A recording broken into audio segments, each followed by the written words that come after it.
ఓం గం గణపతియే నమః. ఓం శ్రీ సరస్వతియే నమః. ఓం శ్రీ గురుభ్యో నమః. గురు బ్రహ్మ గురు విష్ణు గురుదేవో మహేశ్వరః. గురు సాక్షాత్ పరబ్రహ్మ తస్మై శ్రీ గురవే నమః. శ్రీపాదరాజం శరణం ప్రపద్యే. శ్రీపాద శ్రీవల్లభ చరితామృతం. దత్తాత్రేయం మహాత్మానం వరదం భక్తవత్సలం ప్రపన్నార్తిహరం వందే స్మర్తృగామి సనోవతు.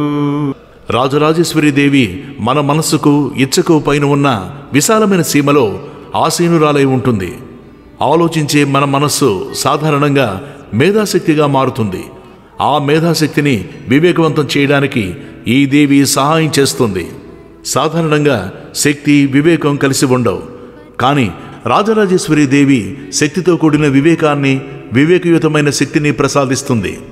రాజరాజేశ్వరి శక్తిని పెంపొందించుకున్న సాధకులు తమ వివేక బలంతో విరోధ శక్తులను నిర్మూలించగలుగుతారు. ఆమె దృష్టిలో అందరూ తన బిడ్డలు. అసురులను, రాక్షసులను, పిశాచాలను కూడా తన బిడ్డలుగానే పరిగణిస్తుంది. ఆమె శక్తికి జ్ఞానమే కేంద్రం. అందువల్ల ఆమె అనుగ్రహం కలిగితే సత్యబోధ కలుగుతుంది.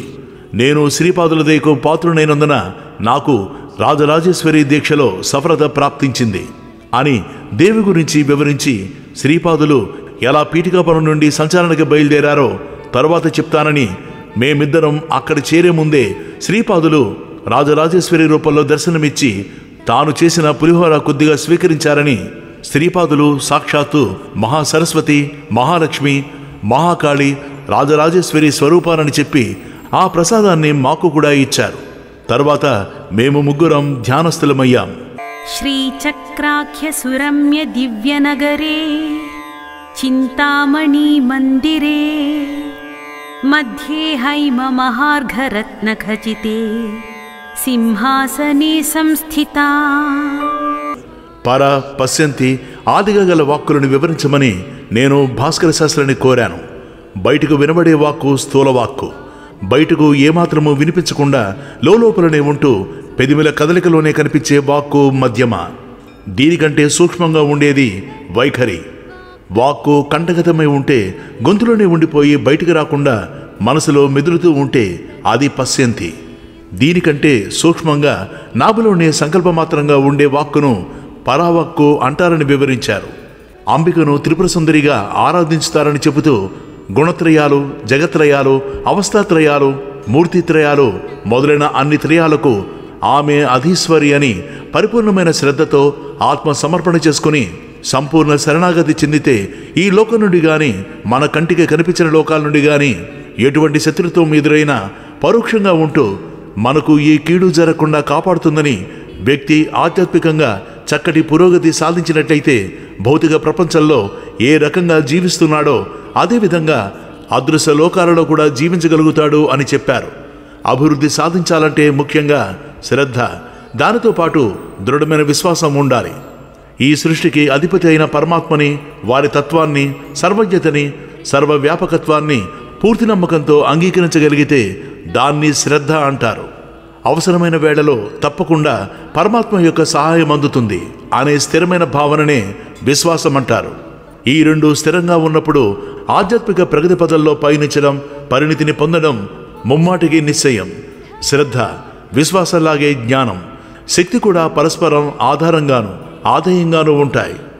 శక్తిహీనమైన జ్ఞానం నిర్లిప్తతను కలిగిస్తే జ్ఞానహీనమైన శక్తి విచక్షణరహితమై వినాశనానికి దారితీస్తుంది. అందువల్ల జ్ఞానంతో ప్రకృతి బంధాల నుండి ముక్తుడై విచక్షణాయుతమైన శక్తితో పరిపూర్ణత సాధించాలి అని వివరించారు. అటు తర్వాత ఏ పరిస్థితుల్లో శ్రీపాదులు పీఠికాపురం వదిలి వెళ్లారో కూడా చెప్పసాగారు. చంద్రాకారే షోడశపత్రే స్వరవర్ణే మాయా. ఒకసారి దత్తభక్తుడైన ఒక సన్యాసి కుకుటేశ్వరాలయానికి వచ్చాడు. తాను దత్తదీక్షను ఇస్తానని ఒక మండలం అంటే 40 రోజులు దత్తదీక్షను పాటించినట్లయితే అనుకున్న పనులు జరిగి తీరతాయని ప్రకటించాడు. పీఠికాపుర బ్రాహ్మణులందరూ దత్తదీక్షను స్వీకరించి వారికి పెద్ద మొత్తంలో దక్షిణ ఇవ్వసాగారు. అందులో కొంత భాగం ఆయన తిరిగి వారికే ఇవ్వసాగాడు. ఈ బ్రాహ్మణుడు మిగిలిన కులస్తుల్ని కూడా దత్తదీక్ష తీసుకుని ఆ సన్యాసికి భారీ ఎత్తున దక్షిణలిచ్చి జన్మ చరితార్థం చేసుకోమని బోధించసాగారు. ఈ విషయమై బ్రాహ్మణ, క్షత్రియ, వైశ్య పరిషత్తులు బాపనార్యుల అధ్యక్షతన సమావేశమయ్యాయి. అందులో దత్తుడు అందరివాడు, అందువల్ల అన్ని కులాల వాళ్ళు దీక్ష తీసుకోవచ్చు అని బాపనార్యులు ప్రకటించారు. కానీ బ్రాహ్మణుడు అందుకు అంగీకరించక శూద్రులు అనాచారవంతులు కాబట్టి వారికి దీక్ష ఇవ్వకుండా కేవలం దక్షిణ మాత్రం తీసుకుని వాళ్ళని తమ శక్తితో ఉద్ధరిస్తామని వాదించారు. అనాచారవంతులు అన్ని కులాల్లోనూ కొద్దో గొప్ప ఉంటారు. ఆ రకంగా దీక్ష లేకుండా ఉద్ధరించగలిగే పక్షంలో ఏ కులం వారికి ప్రత్యేక దీక్షలు అక్కర్లేదు. అయినా భూరి దక్షిణ అని చెప్పి వ్యక్తులను బలవంత పెట్టకూడదు. అన్ని కులాల్లోనూ భేదవారు ఉంటారు. యథాశక్తితో సంతోషంగా ఇచ్చే దక్షిణతోనే దత్తుడు ప్రసన్నులవుతారు అని బాపనార్యులు అభిప్రాయం వెలుబుచ్చారు. బ్రాహ్మణుడు వాళ్ల వితండవాదం విడవకుండా పరమహంస పరివ్రాజక మహాశైలు వంటి వారు మన ఊరు వస్తే మేళ తాళాలతో, వేద మంత్రాలతో, పూర్ణ కుంభాలతో ఎదురు వెళ్లి స్వాగతం ఇవ్వకపోగా దక్షిణ విషయాల్లో వెనకాడడం భావ్యం కాదని చెప్పి బాపనార్యులను, అప్పలరాజు శర్మగాలను దీక్ష తీసుకుని దక్షిణ ఇస్తారా లేదా అని నిష్కర్షగా ప్రశ్నించారు. బ్రహ్మముకుందం భగవంతం బ్రహ్మజ్ఞానం జ్ఞానమయంతం స్వయమేవ పరమాత్మానం బ్రహ్మమునీంద్రం భసితాంగం దత్తాత్రేయ. వారు నిజంగా పరమహంస పరివ్రాజకులంత వారే. అయితే ఊరికి రావడానికి ముందే వర్తమానం పంపడం లాంటి కొన్ని పద్ధతులు అనుసరించి ఉండాల్సిందని బ్రాహ్మణ పరిషత్తు అనేది సామూహిక సమస్యలు, ప్రయోజనాల గురించి ఆలోచించాలే గాని వ్యక్తిగత శ్రేయస్సు గురించి పట్టించుకోకూడదని, తాము వ్యక్తిగత శ్రేయస్సు కోసం దత్తదీక్ష తీసుకోవడం తమ అభిమతం కాదని, అయితే తక్కిన వాళ్ళు వారి అభిష్టం ప్రకారం దత్తదీక్ష తీసుకోవచ్చు అని బాపనార్యులు తేల్చి చెప్పారు. ఊళ్ళో వెంకయ్య అనే పంటగాపు శ్రీపాదుల వారి భక్తుడు. ఆ రోజు గురువారం. శ్రీపాదులు స్వయంగా వెంకయ్య ఇంటికి వచ్చి దీక్ష తీసుకోలేకపోతున్నందుకు నిరాశపడవద్దని, మండల దీక్ష అవసరం లేదని, ఏకరాత్రి దీక్ష చాలని, యథాశక్తి దక్షిణ ఇవ్వవచ్చని వాళ్ళకి సాంత్వన చెప్పి వెంకయ్యతో పాటు అష్టాదశ వర్ణాల వారికి తామే స్వయంగా దీక్ష ఇచ్చి ఆశీర్వదించారు. ఆ రోజంతా వాళ్ళ ఇంట్లోనే గడిపి వారితో భజనలు చేయించి తానే దత్తుణ్ణని, తమను స్మరిస్తేనే చాలు ప్రసన్నులమై వారి కోరికలు తీరుస్తామని అభయమిచ్చారు. ఆ మరునాడు శుక్రవారం శ్రీపాదులు మొదట వర్మగారింటికి, ఆ తర్వాత బాపనార్యుల ఇంటికి వెళ్లారు. అక్కడ వారికి మంగళ స్నానం చేయించి పాలు, పండ్లు మొదలైనవి తినడానికి ఇచ్చారు. తాను సాక్షాత్తు దత్తుణ్ణని, తమను భక్తులు పిలుస్తున్నారని, లోకాన్ని ఉద్ధరించే కార్యక్రమం చేపట్టడానికి తాము పీఠికాపురం వదిలి వెడుతున్నామని తెలియజేశారు. అక్కడి నుండి తమ ఇంటికి వెళ్లారు. అక్కడ తల్లిదండ్రులు వివాహ ప్రస్తావన తేగా తాము తాతగారికి, వర్మ శ్రేష్ఠిగారులకు ఎన్నో మార్లు అనఘాలక్ష్మి సమేతులై దర్శనమిచ్చామని, వివాహ ప్రసక్తి ఎత్తినట్లయితే తాము ఇల్లు వదిలి వెళ్ళిపోతామని ఇదివరకే చెప్పారని గుర్తు చేసి తమ అనఘాలక్ష్మి సమేత దివ్య భవ్య రూపంతో వాళ్లకి దర్శనమిచ్చారు. సుమతి, రాజశర్మలు నిశ్చేష్టులై చూస్తూ ఉండగానే తమ అమృత స్పర్శతో అన్నలిద్దరి అంగవైకల్యాన్ని పోగొట్టారు. ఇంతలో బాపనార్యులు, వర్మ, శ్రేష్ఠిగారుల కుటుంబ సభ్యులంతా రాజశర్మ గారింటికి వచ్చారు. శ్రీపాదులు అందరితో కులాసాగా కబుర్లు చెబుతుండగా సుమతి, నాయన అన్ని బాకీలు తీర్చుకుని పెడుతున్నావు, కానీ మల్లాది వారి, వర్మగారి, శ్రేష్ఠగారి పాల రుణం తీర్చుకోలేవు అని అన్నారు. అప్పుడు శ్రీచరణులు, అమ్మ నీవు చెప్పినది నిజమే. ఈ 3 వంశాలపై నా అనుగ్రహం ఎప్పుడూ ఉంటుంది. నీ పుట్టింటి వారి ప్రతి తరంలోనూ వారి ఇంట భోజనం చేస్తాను. వారు నన్ను మేనలుడిగా భావించి వాత్సల్య దృష్టితో చూస్తారని నాకు తెలుసు. కాబట్టి నేను కూడా ఈ మానవీయ బాంధవ్యానికి మన్నని ఇస్తూ వాళ్లతో బుద్ధిమంతుడైన మేనల్లుల్లా ప్రవర్తిస్తాను. ఇంతకంటే నీకు ఏం కావాలి అని తల్లికి సమాధానం చెప్పి తండ్రితో, నాన్నగారు, నా అన్నలిద్దరూ మంచి వేద పండితులవుతారు. శ్రీధర శర్మ సమర్థ రామదాసుగా జన్మించి ఛత్రపతి శివాజీగా జన్మించే వర్మగారికి గురుత్వం వహిస్తాడు. రామరాజ శర్మ శ్రీధరుడనే పేరుతో మహాయోగిగా ప్రసిద్ధి పొందుతాడు అని అభయమిచ్చారు. తరువాత వేదపఠనం జరుగుతుండగా శ్రీపాదులు అంతర్హితులయ్యారు. దత్తాత్రేయం మహాత్మానం వరదం భక్తవత్సలం ప్రపన్నాతిహరం వందే స్మర్తృగామి సనోవతు. మధ్యాహ్నం భోజనాలు అయ్యాక భాస్కర పండితులు ఇలా చెప్పారు. శ్రీపాదవల్లభులు శూద్రుడి ఇంటిలో దత్త దీక్ష ఇవ్వడం, పూజాధికారులు లేకుండా భక్తుల చేతికి తోరాలు కట్టడం, తానే దత్తుడిని ప్రకటించడం శాస్త్ర విరుద్ధమని బ్రాహ్మణుడు తలచి బాపనార్యులను రాజశర్మను వెలివేయాలని తీర్మానించారు. కానీ అకస్మాత్తుగా శ్రీపాదవల్లభులు అంతర్ధానమవ్వడంతో ఈ విషయం ప్రధాన చర్చనీయాంశమైంది. ఎన్నో మార్లు శ్రీపాదులే దత్తప్రభువులని నిరూపణ జరిగిన మళ్లీ మొదటిగా వచ్చిన బ్రాహ్మణుడు 16 సంవత్సరాలు నిండని బాలుడు తానే దత్తుడిని ప్రకటించడం దైవద్రోహం కాదా అంటూ మళ్లీ అదే దోషాన్ని ఇంకొకసారి వేరెత్తి చూపించారు. కొంతమంది బ్రాహ్మణులు కడుపులో కపటం ఉంచుకొని పైకి సానుభూతి ప్రకటించడానికి బాపనార్యుల ఇంటికి వెళ్లారు. ఆశ్చర్యంగా అక్కడ ఎవ్వరూ విచారంగా లేకపోగా దత్తుడు మా ఇంట్లో శ్రీపాదునిలా తిరుగాడుతూ మా జన్మ ధన్యం చేశాడు అంటూ ఎంతో ఆనందం ప్రకటించడంతో బెత్తరపోయి అక్కడి నుండి మిగిలిన 3 ఏళ్లకు వెళ్లారు.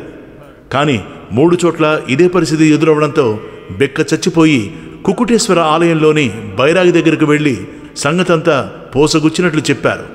బైరాగి పై ప్రాణం పైనే పోయింది. ఏదో ఒక దైవం పేరు కాకుండా తన ఉపాస దైవం దత్తుడు తానే అని శ్రీపాదులు చెప్పడంతో అదే నిజమైనట్లయితే తనకు కష్టాలు ఖాయమని దత్తులు విచిత్ర స్వభావులు కష్టాలు కలిగించి వినోదం చూసి సంపూర్ణ శరణాగతి పొందితే గాని ఉద్ధరించరు అని ఇక్కడ ఇంత ధనం సంపాదించడం దత్తుడి కరుణ అని అనుకున్నారు. కానీ కరుణ వెనకాల తన కోసమే ఏదైనా ప్రత్యేకమైన శిక్ష కేటాయించారా అని విచారించడం మొదలుపెట్టాడు. తాను ధనకాంక్షతోనే ఈ దీక్షా కార్యక్రమం మొదలుపెట్టాడే తప్ప తన వద్ద గాని ఆ బ్రాహ్మణుల వద్ద గాని ఏ ఆధ్యాత్మిక శక్తి లేదు. దీక్ష తీసుకున్న వాళ్ళ కోరికలు ఫలిస్తే తమకు గొప్పదనం ఆపాదించుకోవచ్చు. అలా కాని పక్షంలో ఉపాసకుల భక్తి శ్రద్ధలలో విశ్వాసాల్లో లోపమని వారిపై తప్పు నెట్టవచ్చు. ఈ కపట ప్రణాళిక శ్రీపాదుల రూపంలో ఉన్న దత్తునికి తెలిసి చిత్రమైన చిక్కులు కల్పించారు కదా అని ఒక భయంతో ఇంకొక వైపు పశ్చాత్తాపంతో లోపలే కుమిలిపోసాగాడు. ఇంతలో ఒక వృద్ధ బ్రాహ్మణుడు ఆలయానికొచ్చి తన పేరు నరసింహకానని, కాశ్యపస గోత్రికుడినని, దత్త దీక్ష కోసం మరాఠా దేశం నుండి వచ్చానని చెప్పాడు. ఆయన బొట్టు దగ్గరున్న వరహాల మూట చూసేసరికి బైరాగికి అంతకుముందు ఏర్పడిన పశ్చాత్తాపం భయం స్థానాల్లో మళ్లీ ధనాస చిగురించింది.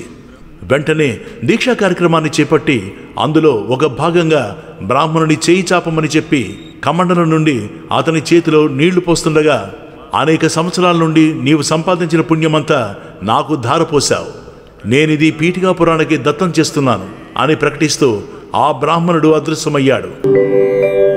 దీనబంధుం కృపాసింధుం సర్వకారణ కారణం. అయితే ఆ బైరాగి నీళ్లు పోస్తుండగా నీటితో పాటు ఒక తేలు కూడా కింద పడింది. అది ఎవరో ఒక బ్రాహ్మణుని కుట్టింది. పాపం అతనికి ఎన్ని తేలు మంత్రాలు వేసినా బాధ తగ్గకపోగా నోట్లోంచి నొరుగు రావడం కూడా ప్రారంభమైంది.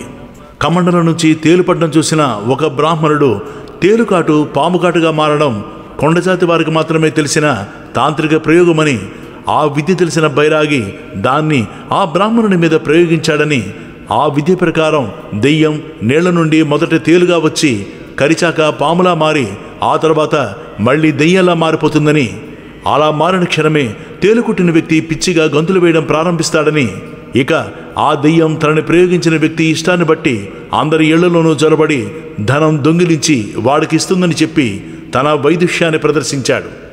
ఇంతలో తేలుకుట్టిన వ్యక్తి బాధ భరించలేక గెంతలం మొదలుపెట్టేసరికి ఆ మహాజ్ఞాని వాణి సత్యమై అందరూ నివారణోపాయం కూడా అతన్నే అడిగారు. ప్రతి ఒక్క ఇంటి ముందు ఓ దెయ్యమా రేపురా అని బొగ్గుతో వ్రాసి ఉంచినట్లయితే అది చదివిన దెయ్యం ఆ రోజు పోయి మరునాడు వస్తుందని, అదే వ్రత కనిపించడంతో మళ్లీ రేపు వద్దామని తలిచి వెళ్ళిపోతుందని, ప్రతిరోజు ఈ రకంగా మోసగిస్తూ దాని బెడద తప్పించుకోవచ్చని చెప్పాడు. ఈ సూచనను ఆమోదించి వీళ్ళు వాళ్ళు అన్న భేదం లేకుండా అందరూ ఉరుకులు పరుగులు తీస్తూ వెళ్ళి తమ తమ ఇళ్ల ముందు ఓ దెయ్యమా రేపురా అనే ఆహ్వాన పత్రిక రాసుంచారు. ఇక్కడ ఆలయంలో తేలుకుట్టిన వ్యక్తి దగ్గరకు ఒక పంటగాపు వచ్చి తమ కులపెద్ద వెంకయ్య తనకు శ్రీపాదులిచ్చిన మంత్రాక్షతలను ఆ బ్రాహ్మణునికి ఇవ్వాలని నిశ్చయించుకున్నారని, దానివల్ల అతను స్వస్థుడు కాగలడనే వార్తని అందించాడు. ఏ క్షణంలోనైనా దెయ్యంలా మారిపోతానేమో అని భయపడుతున్న ఆ బ్రాహ్మణుడు, వెంకయ్య లాంటి సౌమ్యుడు ఈ విధంగా కబురు పంపాడంటే బహుశా ఇదే దీనికి విరుగుడే ఉండవచ్చు అని భావించి శూద్రుడైన వెంకయ్య నుండి అక్షతలు తీసుకుని నిశ్చింతగా ఇంటికి వెళ్ళాడు. ఇక ఆ బైరాగి విషయంలోకి వస్తే, ఇటువంటి క్షుద్ర మాంత్రికుని వద్ద మన సొమ్ము దక్షిణ రూపంలోనైనా సరే ఉంచకూడదు అని నిర్ధారణ చేసిన పీఠికాపురవాసులు అతని వద్ద ఉన్న ధనం మాత్రం లాక్కొని దయదలచి దేహశుద్ధి చేయకుండా ఊరు నుండి వెళ్ళగొట్టారు. ఆ ధనంతో బాపనార్యుల సలహా మేరకు అష్టాదశ వర్ణాల వారికి అన్న సంతర్పణ జరిగింది. పీఠికాపురంలో మొదటిసారిగా దత్త దిగంబర శ్రీపాద వల్లభ దత్త దిగంబర అనే దివ్య నామ సంకీర్తన ఎంతో శ్రావ్యంగా వినిపించుతూ ఊరంతా మధురంగా ప్రతిధ్వనించింది. శ్రీపాదరాజం శరణం ప్రపద్యే. ఆనాడు రాత్రి తమ ఆరాధన పూజాదికాలు ముగించుకుని భాస్కర పండితులు శ్రీపాదుల తత్వం గురించి వర్ణించసాగారు. పరమాత్ముడు చీమ నుండి మొదలు బ్రహ్మ వరకు అన్ని జీవరాశుల్లో ఉంటారు. అయితే శ్రీపాదులు మాత్రం తాము పిపిలికంగాను బ్రహ్మగాను ఉన్నానని అంటారు. అంటే ప్రతి జీవరాశి చైతన్యంలో తాదాత్మ్య స్థితిలో ఉన్నానని, సృష్టిలో సృష్టి రూపంతో ఉన్నానని వారి భావం. మహాసరస్వతి, మహాలక్ష్మి మొదలైన రూపాలు నేనే అనడంలో అంతరార్థం కూడా ఇదే. వారు ఆయా చైతన్యాలలో విలీనమై ఉంటారన్నమాట. అలా ఉన్నప్పటికీ ఏ స్థితిలోనూ ఏ జీవికి వారి స్పర్శ అనుభవం కాదు. ఇది ఈ అవతార విశిష్టత. అనఘాలక్ష్మి సమేత అనఘుడు వారి అర్ధనారీశ్వర రూపం. అయితే శ్రీపాదులు ఈ అవతారంలో యతీశ్వరునిగా ఉన్నారు. సగుణ సాకార అవతారాలు ఎత్తినప్పుడు వాడికి సంబంధించిన మర్యాదల్ని విధిగా పాటించాలి. ఇది ధర్మ సూక్ష్మం. కాగా ఈ అవతారంలో తల్లి తండ్రి కూడా వారే కాబట్టి భక్తునికి అనుగ్రహం త్వరగాను విశేషంగానూ లభిస్తుంది. శ్రీపాదులకు జపతపాలు చేయవలసిన అవసరం లేదు.